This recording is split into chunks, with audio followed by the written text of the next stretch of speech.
अस्सलाम वालेकुम प्यारे बच्चों ये कहानी है एक लकड़हारे की।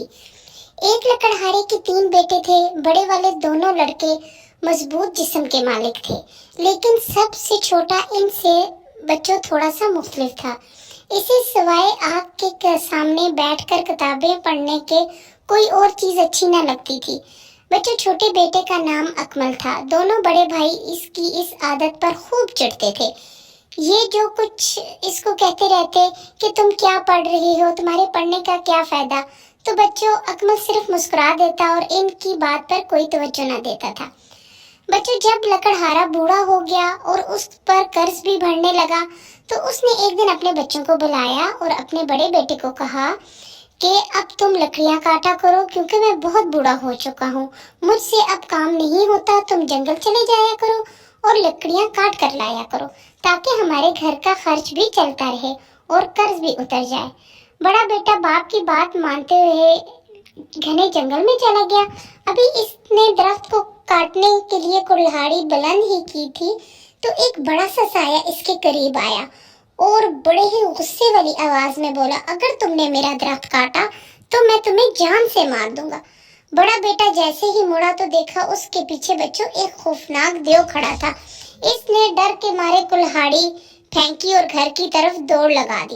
इसने ये सारी कहानी अपने अब्बू को सुनाई और बताया कि आइंदा मैं जंगल में नहीं जाऊंगा। वो देव इस जंगल का मालिक है, अगर हमने इसका दरख्त काटा तो वो हमें मार देगा। बूढ़ा लकड़हारा बच्चों ये सुनते ही बहुत गुस्से में आया। बुज़दिल अपने बड़े बेटे को मुखातिब करते हुए कहा, जब मैं तुम्हारी उम्र का था तो किसी देव से नहीं डरता था।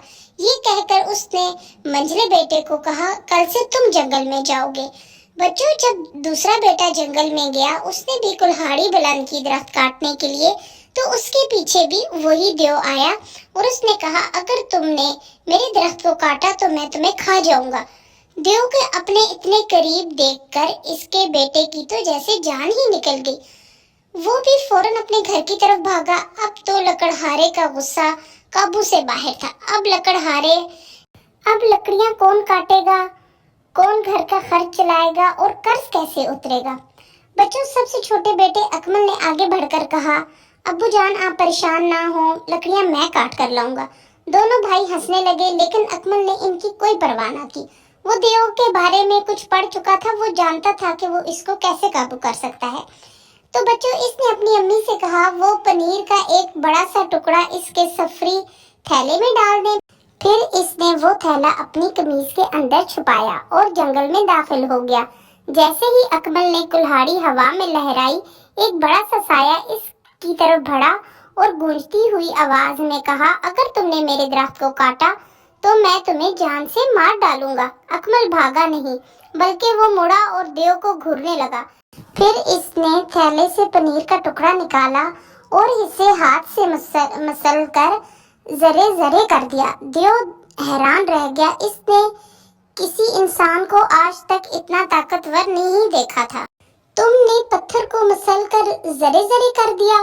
वो बोला। हाँ, अकमल बोला, और ये हाल मैं तुम्हारा भी कर दूंगा अगर तुमने जंगल से दरख्त काटने और लकड़ियां घर पहुंचाने में मेरी मदद ना की तो।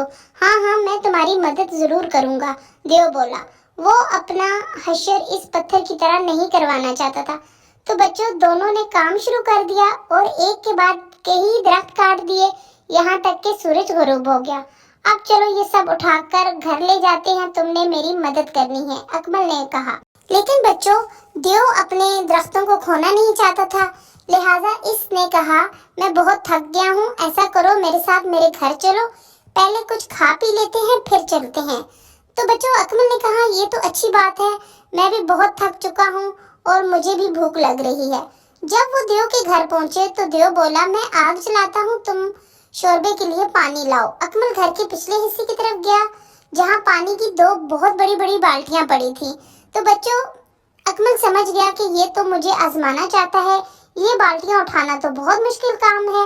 इसने सोचा और देव के पास अंदर वापस चला गया।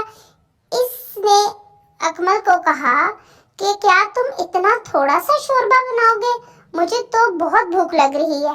ऐसा करता हूँ, मैं तुम्हारे लिए वहां से चश्मा उठा लाता हूँ।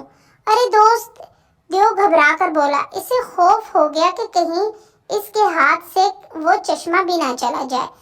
تم یہاں بیٹھ کر آگ جلاؤ، میں پانی کا بندوبست کر دیتا ہوں۔ دیو پانی کی دونوں بالٹیاں لے کر آیا اور بڑے سے برتن میں ڈال کر شوربہ تیار کرنے لگا۔ کچھ دیر میں شوربہ تیار ہو گیا۔ تم کتنا شوربہ پیو گے؟ دیو نے پوچھا۔ اکمل نے مسکرا کر کہا، میں تو بہت زیادہ پیوں گا۔ دیو نے مسکراتے ہوئے کہا، میں اتنا تو جانتا ہوں کہ انسان زیادہ کھا پی نہیں سکتا۔ تو بچوں، اکمل نے کہا، چلو آج دیکھ لیتے ہیں۔ اکمل نے بڑے سے چمچ کے ساتھ شوربہ پینا شروع کر دیا، لیکن جیسے ہی دیو کی نظر ادھر ادھر جاتی تو بچوں، جو تھیلا اکمل نے اپنے قمیض میں چھپا رکھا تھا وہ 1 چمچ پیتا اور 2 چمچ اس تھیلے میں ڈال دیتا، کیونکہ وہ تھیلا اکمل کے بالکل پیٹ کے ساتھ لگا ہوا تھا۔ وہ اکمل کو شوربہ پیتے دیکھ کر بولا، پیٹ تو بھر گیا ہے، لیکن شوربہ اتنا لذیذ ہے کہ پینے کو دل چاہ رہا ہے، اسی لیے میں پیٹ بھر کر پینا چاہتا ہوں۔ دیو بہت حیران ہوا کہ اتنا زیادہ کوئی انسان شوربہ کیسے پی سکتا ہے۔ دیو نے پوچھا، کیا تم اور زیادہ پینا چاہتے ہو؟ تو اس نے کہا، پیٹ تو میرا بھر چکا ہے، لیکن میں اپنے پیٹ میں اور تھوڑی سی جگہ بنا سکتا ہوں۔ تو بچوں، آپ جانتے ہیں اکمل نے کیا کیا؟ اکمل نے وہ چاقو اپنی قمیض پر مارا اور وہ تھیلا پھٹ گیا اور تھیلے سے سارا شوربہ باہر نکل آیا۔ دیو سمجھا کہ اس نے اپنا پیٹ پھاڑ دیا ہے۔ دیو نے پوچھا، کیا تمہیں تکلیف نہیں ہوئی؟ تو اس نے کہا، نہیں، تھوڑی سی تو ہوئی لیکن زیادہ نہیں۔ اکمل بڑی لاپرواہی سے بولا، لیکن اس سے میرے پیٹ میں بہت سی جگہ بن گئی ہے، اب میں اور زیادہ شوربہ پی سکتا ہوں۔ اکمل نے دیو سے پوچھا، کیا تم اپنے آپ کو ایسے چھری مار سکتے ہو؟ تو بچوں، دیو نے سوچا، اگر میں نے ہاں میں جواب نہ دیا تو میری بے عزتی ہو جائے گی، لہٰذا اس نے چاقو لے کر اسی طرح اپنے پیٹ پر چلایا جیسے کہ اکمل نے چلایا تھا۔ تو ظاہر ہے بچوں، اس سے دیو مر گیا۔ اکمل نے دیو کے گھر کا سارا سونا، قیمتی جواہرات سمیٹے اور اپنے گھر چلا گیا، جہاں اس کے باپ نے اس سے سارا قصہ سنا اور پھر وہ چاروں شاندار زندگی گزارنے لگے۔ اکمل کے بھائیوں کو اب یہ بات پتہ چل گئی تھی کہ کتابیں پڑھنے سے بہت فائدہ ہوتا ہے، لہٰذا بچوں، آپ بھی دل لگا کر پڑھیں اور ملک کا نام روشن کریں۔ ہم ملیں گے اگلی نئی کہانی میں۔ میرے چینل کو سبسکرائب کر دیجیے گا۔ تو پیارے بچوں، اللہ حافظ۔